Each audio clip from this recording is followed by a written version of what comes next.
বাইরে ভাই সেই বাতাস বলার বাহিরে। আসসালামু আলাইকুম। আজকে আমি যাচ্ছি উত্তরা, যেখানে বিমান নামে, ঢাকা এয়ারপোর্টের যেখানে বিমান নামে সেখানে। তো সেখানে যাইতে আপনি কীভাবে যাবেন, ঢাকার যে কোনো প্রান্ত থেকে কীভাবে যাবেন, তো সব কিছু নিয়ে আজকের ভিডিওতে কথা হবে। আর সাথে রয়েছে আমি তানভীর আহমেদ। তো চলুন আর কথা না বাড়ি ভিডিওটা শুরু করা যাক। বিমান ওঠানামা দেখার জন্য প্রথমেই বাসে উঠলাম। এয়ারপোর্টের পথে আমাদের যাত্রা শুরু। সকাল সকাল অফিস টাইমও হয়, রাস্তা হালকা হালকা জ্যাম ছিল। ঢাকার সকালের সৌন্দর্য দেখতে দেখতে মিরপুর থেকে ইসিবি হয়ে চলে গেলাম এয়ারপোর্টের দিকে, অর্থাৎ উত্তরার দলিপাড়ার দিকে। আর আপনারা কিভাবে যাবেন সে বিষয়ে সামনে বলছি। কিছুক্ষণের মধ্যেই আমরা চলে গেলাম সেই উত্তরার দলিপাড়ায়। সো বন্ধুরা, ফাইনালি চলে আসছি সেই রানওয়ের কাছে। এই যে তোমরা দেখতে পাচ্ছ রানওয়ে এই যেই পাশে, আর আমি তো রানওয়ের একেবারে পাশেই রয়েছি, মানে বলতে পারো বর্ডারের এরকম জায়গা আর কি। আর এই জায়গার পরিবেশটা এরকম, যদি তোমাদের দেখা, একটু দেখো তোমরা, মানুষজন অলরেডি, মানে এখন বাজে কিন্তু বেশি না, এখন বাজে সকাল 9টার আশপাশে হতে পারে। তো সকাল 9টা বাজে, এমন সময় এত মানুষ এখানে। আসলে যে ছুটির দিন যেগুলো ধরো শুক্রবার বা বৃহস্পতিবার বা বিকেলবেলা বা শনিবার দিন, ওই সময় আসলে মনে করো দেখা যায় কি যে দেখা যায় মানুষ প্রচুর থাকে। হ্যাঁ, মানুষ প্রচুর থাকে, ছুটি দিনগুলো মানুষ প্রচুর। আর এখনই সকালবেলা মানুষ দেখা যায় অনেক বেশি। আমরা এখন দেখতে পাচ্ছি একটা এমিরেটস এয়ারলাইন্সের একটা বিমান। এটা এখন সাধারণ এয়ারপোর্টে ল্যান্ড করবে। এই যে মাথার উপর দিয়ে উড়ে যাচ্ছে, এই যে এখন রানওয়ের মধ্যে ঢুকে গেল। আর এই যে চাকা এখনই কিছুক্ষণ পরেই মাটিতে ফেলবে। আর এরপর একটা বিমান আসছে, এটা ছোট বিমান, সম্ভবত কক্সবাজার বা এরকম কোন জায়গা থেকে আসছে। এই যে মাথার উপর দিয়ে চলে যাচ্ছে, সম্ভবত কক্সবাজার থেকে আসছে। আর এটা সম্ভবত এয়ার এস্ট্রার বিমান হইতে পারে সম্ভবত।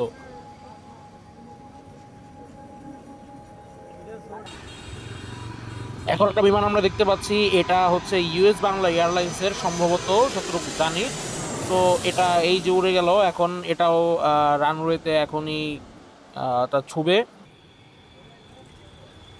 এরপর একটা বড় একটা বিমান আসতেছে, এটা হচ্ছে আমাদের বাংলাদেশের বিমান, বাংলাদেশ এয়ারলাইন্সের একটা বিমান, সম্ভবত ড্রিম লাইনার হইতে পারে। এই যে আমাদের মাথার উপরে চলে গেল।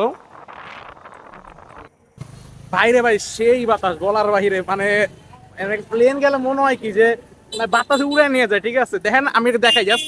এই যে আমি, আর এই যে দেওয়া, মানে এই যে ব্যারিকেড, আর ওই হচ্ছে ওই যে রাস্তাটা দেখা যাইতেছে, ওই রাস্তাটাই হচ্ছে রানওয়ে। হ্যাঁ, রানওয়ে। আর এই পাশে এটা হচ্ছে, দেখেন এটা হচ্ছে সম্পূর্ণ হচ্ছে, মানে এখান থেকে বিমানটা আসতেছে। আর আমরা এখানে দাঁড়ায় রয়েছি। জাস্ট বুঝেন একবার, এতটা ক্লোজ, মনে হয় বিমান মাথার লাগে বাড়ি খেয়েও। ঠিক আছে, তো আসলে মনে হয় মাথার লাগে বাড়ি খায়, মানে এরকম মনে হয়। তো এরকম জায়গা থেকে বিমান দেখার আসলে অনেক মজার, অন্যরকম। আর আপনারা যারা যেখানে আসতে চান তাদের জন্য বলে দিই, আপনার যদি একটু বাজেট কম থাকে আর যদি সময় বেশি থাকে, তাহলে আপনারা যে কাজটা করবেন সেটা হচ্ছে সরাসরি আপনি যে কোনো গাড়িতে উঠে একেবারে আপনি জসিমউদ্দিন আসবেন।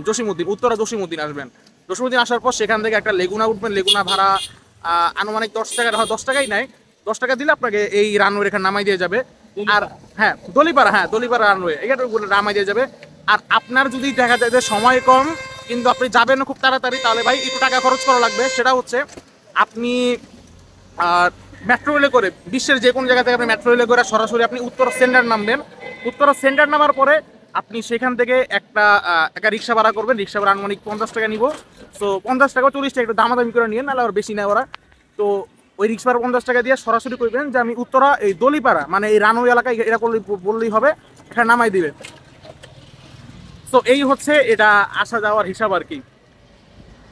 আর আপনারা যারা এখনো ভিডিওতে লাইক করেন না, লাইকটা করে দিন, কমেন্ট করে দিন, আর চ্যানেলটা সাবস্ক্রাইব করতে অবশ্যই ভুলবেন না। সো সাবস্ক্রাইব মনে করে ফেলেছেন আপনার ফোনে।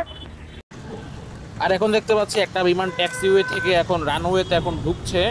রানওয়ে এখন পুরোপুরি ফাঁকা। সো এই বিমানটা এখনই উঠবে। বিমানটা এখন রানওয়ে থেকে উড়ার জন্য সম্পূর্ণভাবে প্রস্তুত। এই বিমানটা ছেড়ে দিল, আর এখন বিমানটা উড়ে যাবে। এখন দেখতে পাচ্ছি কাতার এয়ারলাইন্সের একটা বিমান। দেখুন একেবারে মাথার একেবারে, দেখুন কতটা কাছ দিয়ে যাইতেছে। এই যে এখনই এই যে এই রানওয়েতে এখনই নামবে, সেটা ল্যান্ডিং করবে। এই যে মানে নেমে যাচ্ছে মনে হয়। হ্যাঁ, এই যে নেমে গেল। এখন দেখতে পাচ্ছি একটা বিমান, এটা উড়ার জন্য সম্পূর্ণভাবে প্রস্তুত। ট্যাক্সিওয়ে থেকে এখন রানওয়ের দিকে যাচ্ছে। আমি ওটার নামটা এখন সরাসরি বুঝতে পারতেছি না, এই ঘোলা দেখা যাচ্ছে। বিমানটা এই যে এখনই ছেড়ে দিল। আর এই দেখুন শুরুতে কি স্পিড, এই যে বিমানটা এই উঠেই গেল।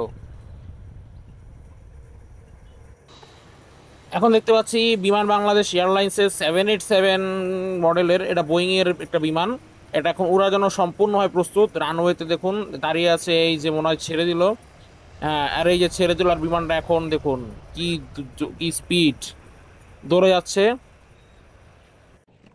এখন দেখতে পাচ্ছি গালফ এয়ারের একটা বিমান, এটা এখন ট্যাক্সিওয়ে থেকে রানওয়ের দিকে যাচ্ছে উড়ার জন্য। দেখুন বিমানটা কিন্তু অনেক বড় তুলনামূলকভাবে। এই যে বিমানটা মনে হয় এই যে এখন বিমানটা সোজা করছে, আর বিমানটা মনে হয় এখনই ছেড়ে দিবে। এই দেখুন, আর বিমানটা ছেড়ে দিল। সো গাইস, এই ছিল আজকের ভিডিও। আজকের ভিডিওটা কেমন লাগলো অবশ্যই কমেন্ট করে জানাবেন। আর আমি একটা নর্মাল ফোন দিয়ে যেহেতু ভিডিও করছি, ভিডিওটা তেমন একটা ভালো হয় নাই, ওটা আপনারা ক্ষমাসুন্দর দৃষ্টিতে দেখবেন। আর ভিডিওটা ভালো লাগলে প্লিজ লাইক কমেন্ট করে দিন, আর চ্যানেলটা সাবস্ক্রাইব করে দিবেন। আর সামনে কি ভিডিও আনতে চাই সেটাও একটু জানাই দেন। সো দেখাবো না কোনো ভিডিও নেই। ভালো থাকবেন, সুস্থ থাকবেন। আল্লাহ হাফেজ।